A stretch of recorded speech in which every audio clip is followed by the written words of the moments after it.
صبح جا پہنچے انی شریف، عنایت اللہ شاہ صاحب وہاں تھے اپنے استاد کے پاس، یہ بھی گئے اور جا کے شاہ صاحب کے پاؤں پکڑ لیے، مجھ سے غلطی ہو گئی۔ یہ اصل چیز ہوتی ہے، للہیت اسی چیز کا نام ہے۔ اور اسی طرح بے شمار واقعات ہیں، بے شمار۔ تو آپ بھی اپنی طبیعت میں یہ چیز پیدا کریں، اگر کہیں غصہ آ بھی جائے تو وہ غصے کو باقی نہیں رکھنا۔ یہ حضرت موسیٰ کو غصہ آیا ہے اور رائے حق میں غصہ آنا چاہیے، لیکن ابھی کہتے ہیں رب اغفر لی بھلے اخی، گیا نا غصہ گیا، رب ہے یہی معنی ہے نا، اللہ کی توحید کی وجہ سے دوستی اور دشمنی۔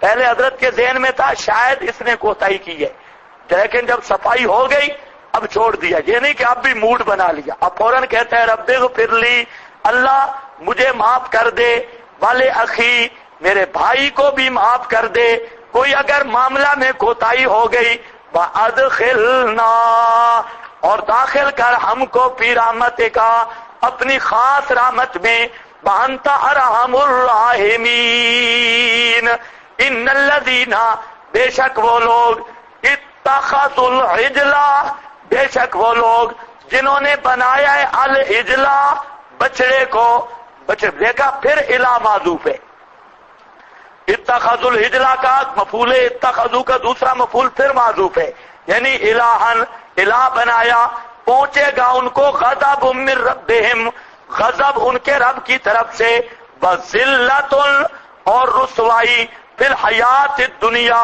دنیا کی زندگی میں بھی، کیا مطلب دنیا میں بھی سکون کی زندگی نہیں گزار سکیں گے، دنیا میں بھی ذلت پہنچے گی، وَكَذَلِكَ نَجْزِي الْمُفْتَرِينَ، اسی طرح ہم بدلہ دیتے ہیں گھڑنے والوں کو جو افتراء کرتے ہیں، مفتری جھوٹ بولنے والے، وَالَّذِينَ عَمِلُوا الصَّالِحَاتِ، ثمرہ توبہ وہ لوگ جنہوں نے کام کیے اچھے، ثُمَّ تَابُوا مِن بَعْدِهَا، پھر توبہ کی، من بعدها، سیئات کے بعد، گناہ ہو گئے اور 2 سالہ پرستی بھی ہو، کوئی بھی ہو، لیکن اس کے بعد توبہ کر گئے، وَآمَنُوا، اور ایمان لائے، اِنَّ رَبَّكَ مِن بَعْدِهَا، بے شک رب تیرا، من بعدها، بعد اس توبہ کے، ضمیر کا مرجع توبہ، غفور الرحیم، البتہ بہت معاف کرنے والا، رحم کرنے والا ہے، گناہوں کو بخش دیتا ہے، نعمتوں کی بارش کرتا ہے، وَلَمَّا سَكَتَ، پس جب چلا گیا، ساکت ہو گیا، ام موسیٰ الغضب، حضرت موسیٰ سے غصہ چلا گیا، اخذ الالواح، لے لیا الواح، پہلے الکل الواح، اخذ الالواح، پتہ لگے ٹوٹی چھوٹی کوئی نہیں تھی، جیسے رکھی تھی اسی طرح لے لی۔ اس پر عبارت بھی لکھ لو راضی رحمہ اللہ کی، اخذ الالواح ظاہر ھذا علی ان شیئا منها لام ینکسر ولام یبطل، ہاں بھئی ظاہر ھذا، اس آیت کا ظاہر یہ بتا رہا ہے، علی ان شیئا منها، کوئی چیز بھی ان تختیوں میں سے، لام ینکسر، ٹوٹی بھی کوئی نہیں، ولام یبطل، اور مٹی بھی کوئی نہیں، از کبیر، فرماتے ہیں کوئی چیز ٹوٹی بھی نہیں اور مٹی بھی نہیں ہے۔ احمد رضا کا جھوٹ ہے، کہتا ہے کہ تختیاں ٹوٹ گئیں اور تفصیل کل شے اڑ گئی، کوئی نہیں، الکل الوا، جس طرح تختیاں رکھی، آخا زل الوا، وہی تختیاں اٹھا دی، کوئی تبدیلی شبدیلی نہیں آئی۔ اب کرو فیصلہ، اگر پڑھنا ہے بولنا ہے تو 12:30 بجے بس کریں گے، اگر نہیں بولنا تو انشاءاللہ 2:30 بجے نماز پڑھیں گے۔ سوچ لو، اب منت شنت نہیں ہوتی آپ کی، کیونکہ بولنا آپ کے لیے توہین ہے، آپ کو کچھ کہہ نہیں سکتے کیونکہ آپ اولیاء اللہ ہیں، یا کچھ صرف اولیاء مضاف الیہ جو بنا لو، وہ مقدر رکھتے ہیں۔ بہرحال اچھا چلو، اب دیکھو کوئی اتنا مشکل نہیں، اب آسان ہے، آگے مشکل نہیں ہے مسئلہ، اب تھوڑا چلو۔ وَلَمَّا سَكَتَ عَن مُوسَى الْغَضَبُ، اخذل الوا لے لیا تختیوں کو، وفی نسختہا اس کے نسخہ کا معنی لکھا ہے، نسخہ بے معنی منسوخہ اور بے معنی کیا ہے مکتوبہ، اور اردو میں اس کی تعبیر ہے تحریر، اور اس کے تحریر میں ہدن ہدایت تھی باعتبار علم کے بتا دیا ہے پہلے، رحمت اور رحمت تھی باعتبار عمل کے، للذین هم لربہم واسطے ان کے جو اپنے رب کے لیے یرہبون یعنی رب سے ڈرتے ہیں، ڈر رکھنے والے ہیں، واختار موسیٰ قومہ اور چنا حضرت موسیٰ نے اپنی قوم کو 70 رجلا 70 آدمی، یہ سورۃ البقرہ میں گزر چکا ہے، 70 آدمی بزرگ چنے تھے، کیا وہاں پر کوئی طور پہ لے گئے، وہ انہوں نے کہا تھا نا کہ موسیٰ علیہ السلام کہیں بھول تو نہیں گیا، تورات کے احکام بڑے سخت ہیں، کچھ سمجھ آئیے بات، اتنے سخت احکام تو اللہ تعالیٰ نہیں نازل کرتا، انہوں نے کہا کہ اللہ تعالیٰ نے بھیجا، کہتے نہیں لگتا ہے تو بھول گیا ہے، اتنے سختیاں اور احکام ایک، دوسرا ساتھ یہ تھا، بعض مفسرین کہتے ہیں کہ یہ معذرت کرنے بھی گئے تھے، یہ جو گوشالہ پرست تھے، یہ تحقیق بھی مقصد تھا، اور دوسری وجہ یہ تھی کہ یہ معذرت بھی کر رہے تھے کہ یا اللہ یہ بڑے بے ایمان لوگ ہیں، انہوں نے جو کیا ہے ہم معافی مانگتے ہیں، تو یہ تو چنے ہوئے بزرگ تھے، اب دیکھ رہے ہیں بنی اسرائیل جو بڑے نیک تھے، صوفی مولوی اور خلاصہ نکال کے حضرت موسیٰ علیہ السلام 70 کو لے گیا، واختار موسیٰ قومہ 70 رجلا 70 آدمیوں کو لمیقاتنا ہمارے میقات یعنی وقت مقرر کے لیے، فلما اخذتهم الرجفہ وہاں پر جو پہنچے آواز تو آئی، انہوں نے سن لی، کہتے ہیں موسیٰ علیہ السلام اور بات ہے آواز تو آ رہی ہے لیکن پتہ نہیں کس کی ہے، ہم حتی نر اللہ جارتن یا بیاں اللہ کو دیکھتے نا، حضرت موسیٰ نے بھی کہا تھا نا آرینی، انہوں نے بھی کہا نر اللہ، لیکن حضرت کا کہنا تھا آرینی والا کہنا تھا ازروے ذوق اور محبت کے، اور جو انہوں نے کہا تھا بزرگوں نے وہ ازروے شرارت کے تھا، نر اللہ جارتن، اس لیے ان کو جواب اور ملا، تو بادل تھا نا بہت بڑا، تو اسی میں کوئی گرج پیدا ہوئی، کڑاک آئی، اسی مقام پہ حضرات ٹھنڈے ہو گئے، قومہ 70 رجلا لمیقاتنا فلما اخذتهم الرجفہ جب لے لیا ان کو رجفہ نے، نیچے سے یا اوپر، نیچے سے زلزلہ تھا، اوپر سے کڑک تھی، قال رب حضرت موسیٰ علیہ السلام کی التجا، حضرت موسیٰ تو پھر پریشان، یا اللہ قوم کو کیا جواب دوں گا، پیچھے کیا، وہ تو کہیں گے کہ 70 کو مارا ہے موسیٰ علیہ السلام، قوم ہی ایسی ہے، پہلے بھی ساری باتیں ظاہر ہے، کہتے ہیں رب لو شئتا آلکتہم من قبلو، اے میرے پروردگار اگر تو چاہتا ہلاک کرتا ان کو اس سے پہلے، وَإِيَّايَ اور مجھ کو بھی، اللہ مجھے بھی مار دیتا، ان کو بھی پہلے مار دیتا، قوم کے تانے تو نہ سننے پڑتے، تولے کو نہ، یہ استفہام آپ کے پاس لکھا ہے استعطاف کا، لیکن بعض بزرگوں نے اس استفہام کو لیا ہے استعظام کا، استعظام کا مطلب کیا ہے، عظمت طلب کرتے ہوئے، اے میرے اللہ اتہلکنا یعنی لا تہلکنا، اللہ تیری ذات بڑی عظیم ہے، اس چھوٹے کام پہ ہمیں ہلاک نہ کر، اس استفہام کو کیا کہتے ہیں، استفہام استعظام، اور مطلب کیا ہے، اللہ تیری ذات بہت بڑی ہے، تو بہت عظمتوں والا ہے، ان بے وقوفوں کے اس کام پر ہمیں ہلاک نہ کر، اتہلکنا کیا تو ہلاک کرتا ہے، بما ہم کو، بما ساتھ اس کے کہ کیا سفہا نے بے وقوفوں نے، منا ہم میں سے، ان ہے یا اللہ فتنتوں کا، نہیں ہے یہ مگر محض ابتلا اور آزمائش، یہ تو تیری کوئی آزمائش ہے اور یار امتحان ہے، ہاں بھئی تو ذلو تو گمراہ کرتا ہے اس فتنہ کے ساتھ، منتشا جس کو چاہے اور ہدایت دیتا ہے جس کو چاہے، یہ بار بار پڑھا، ہدایت منیب کو ملتی ہے، گمراہی پر ضدی اڑتا ہے. انتا ولینا، تو ہے کارساز ہمارا.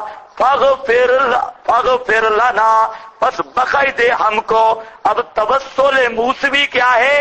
انتا ولینا، اللہ کارساز جو تو ہے اس لیے ہمیں بخش دے. کون سا توسل پیش کیا؟ اللہ کے اسماء حسنی والا. انتا ولینا فاغفر لنا ورحمنا، ہم پہ رحم کر دے. وانتا خیر الغافرین، اور تو ہے سب سے بہتر معاف کرنے والا. وَاكْتُبْ لَنَا، لکھ دے. یہاں وَاكْتُبْ بمانا اوجب یا اس بت دونوں ہو سکتے ہیں. واجب اوجب لنا، اس بت لنا، ہمیں پکا کر دے اس دنیا میں بھی حسنتن، نیکی، اور آخرت میں بھی بالآخرہ انا ہدنا الیکا. وہ میں نے بتایا یہود کو یہود کہنے کی 3 وجہ. ایک یہ لفظ بھی ہے انا ہدنا، ہم نے رجوع کیا ہے طرف تیرے. قال عذابی، اللہ نے فرمایا اجابت الہیہ، عذاب میرا پہنچاؤں گا ساتھ اس کے جس کو میں چاہوں گا. اور رحمت میری واسعت کل شیء، سبحان اللہ، عذاب دوں گا جس کو میں چاہوں گا. اور جو رحمت میری ہے یہ واسعت کل، ہر چیز کو، ہر تمہاری چپ کو بھی یہ رحمت شامل ہے، ہر چیز کو یہ رحمت شامل ہے. واسعت کل شیء. یہاں پر بزرگوں نے ایک لطیفہ لکھا ہے. کہتے ہیں کہ ایک دفعہ ابن العربی ایک بزرگ تھا، تو بڑا بزرگ گزرا ہے. شیطان سامنے آ گیا. شیطان بزرگوں کے سامنے آتا رہتا ہے. شیطان آ گیا ابن العربی کے سامنے. تو شیطان نے کہا جی میں مسئلہ پوچھنے آیا ہوں. اس نے کہا بتاؤ. کہتا ہے کہ اللہ کی رحمت اتنی ہے، یہ آپ بیان کرتے ہیں، لیکن یہ بتا کہ اللہ کی رحمت کا میرے لیے بھی کوئی حصہ ہے؟ ابن عربی کو کہا میرے لیے بھی اللہ کی رحمت کا کوئی حصہ ہے؟ تو ابن عربی نے کہا نہیں، تیرے لیے کوئی نہیں، تو لعنتی ہے، ملعون ہے. انا علیک لعنتی الی یوم الدین، تجھ پہ تو کوئی رحمت نہیں. تو شیطان نے کہا پھر تو قرآن کوئی نہیں پڑھا؟ یہ آیت جو ہے رحمتی واسعت کلّا، تو کل شے میں نہیں ہوں. تو ابن عربی کو کہا کہ تجھے تو قرآن نہیں آتا، ایسے بزرگ بنا ہوا ہے. واسعت کل شے آیا نا بزرگو، اس کل شے میں شیطان نے کہا میں بھی ہوں. تو ساکتا ابن العربی، ابن عربی نے شیطان کی یہ بات سنی تو خاموش ہو گیا. اس پر حضرت نانوتوی نے حاشیہ چڑھایا ہے رحمت اللہ علیہ. حضرت نانوتوی کہتے ہیں اگر میں ہوتا نا ابن عربی کی جگہ تو میں شیطان کو جواب دیتا کہ اللہ کی رحمت تجھ پہ نہیں ہے. کیوں؟ کہ اللہ رب العزت کی رحمت کی جو چھتری ہے تو خود اس سے نکل گئی ہے. بڑی چھتری ہے لیکن تو خود اس چھتری سے نکل گیا ہے، اس لیے تو رحمت سے فارغ ہے. اور حضرت تھانوی نے لکھا کہ اگر میں ہوتا تو اس کا جواب یہ دیتا. اس نے اور جواب دیا. تھانوی رحمہ اللہ فرماتے ہیں کہ میں ہوتا تو اس کا جواب یہ دیتا کہ شیطان کو کہتا تیرا بھی حصہ ہے رحمت سے. کیوں؟ کہ اللہ نے جتنا تیرے لیے عذاب مقرر کیا ہے اس سے زیادہ عذاب دینے پر بھی اللہ قادر ہے، لیکن اپنی قدرت کے مطابق نہیں کیا. تیرے لیے جو عذاب آخرت میں مقرر کیا ہے نا، مثلا جتنا بھی ہے، اللہ اس سے سخت عذاب دینے پہ بھی قادر ہے. تو اس کو اتنا سخت نہیں دیا جو اس کی قدرت ہے، اپنی قدرت سے کم کر کے سخت دینا، یہ بھی تو تجھ پر خدا کی رحمت ہے. وہ کچھ سمجھ آئی ہے یا نہیں آئی؟ ہاں، یہ بھی تو رحمت ہے. تو یہ لطیفے جو ہوتے ہیں کوئی نسختی کا درجہ نہیں رکھتے، ایک بات سمجھانا مقصود ہوتی ہے. جس طرح مولانا روم رحمہ اللہ کی مثنوی ہے. اب تو نہ مثنوی پڑھنے میری زندگی میں ایک خواہش ہے اب تک ہے، اور میں کہتا ہوں کہ اگر کچھ صحیح معنوں میں آدمی ہو مثنوی کا ماہر تو مجھے سب کچھ چھوڑ کر بھی اس سے مثنوی پڑھنے کا ذوق ہے. مثنوی بڑی عجیب کتاب ہے، لیکن اب تو کوئی آدمی ملتا نہیں پڑھا تھا. ایسی گپیں ہیں آپ کی.